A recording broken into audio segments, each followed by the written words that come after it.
So today we'll be reacting to this video by Michael titled "I split my phone into 5 devices and my screen time dropped 80%. It seems very interesting, it has a lot of comments, and let's get into it. Icons that you want to go on Instagram, you want to quickly check out TikTok, you want to quickly check your emails, and the more checking you do, the more you're actually stuck in your phone, and it's hard. So far this video presents a very true argument, which is Michael calls it the IKEA principle, and it's basically the idea that when you get into an IKEA, you end up buying way more stuff than you initially wanted to, and this is because IKEA has a physical disposition of things in which it forces you to go around the entire store and see all the things they have to offer you to buy. And basically this analogy works perfectly for smartphones, because smartphones is basically just the same. When you get into the smartphone, you have a very specific task that you wanted to do in the first place, and usually you end up doing way more than you initially wanted to. By the time you're finished, you've already opened many more apps than you initially wanted to, and you wasted way more hours than you wanted to. And this is a loop, and it's complicated, and I'm curious to see where this video will lead next. For every feature that your phone has, think about how you could actually replace it in a somewhat natural way with things that you own in your real life, or that would you like you own, for example, because So basically for this whole segment of the video, Michael suggests us to replace all the little things that our phone is capable of doing by substitute objects, like photography, replace it by a camera, Spotify, replace it by a portable MP3, and the list goes on. Like reading books, replace it by a Kindle. And the idea behind this is that the smartphone, when it was launched, it was basically a device that centralized everything. It was a mix of an iPod, a phone, an internet enabled device. It allowed a person to access all of that in one single device. And Michael makes the argument that this is causing us to lose way more time. And he's alluding to the principle of the IKEA that he's established already.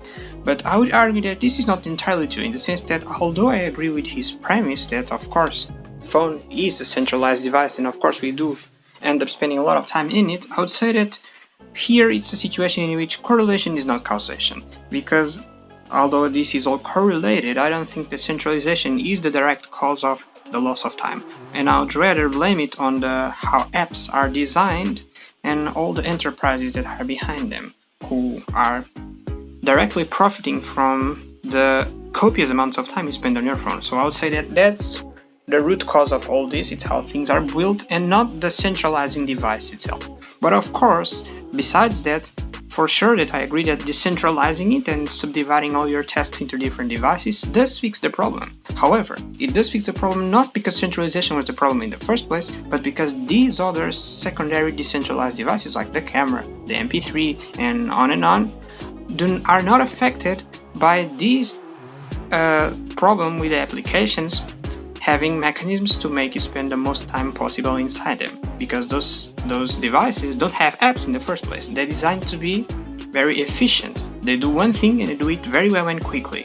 They gain nothing from getting you to spend more and more time with them. A camera gains nothing from, and the enterprise that made that camera gains nothing from getting you to spend more and more time taking pictures. So it was a different game at the time, and that's why decentralizing works. If you want to reduce your screen time, don't be too hard on yourself. Opt for the logical, easy option that actually makes it really much easy and simple to not use your phone and to avoid overusing it.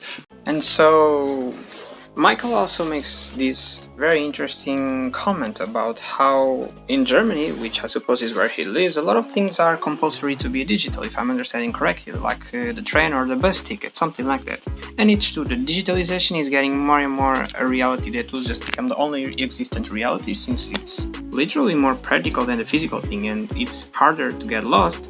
However, when there's something happening like an emergency, or even let's say a cut of electricity, which has happened recently in the Iberian Peninsula, namely Portugal and Spain, these things just became unavailable because your phone will run out of battery eventually.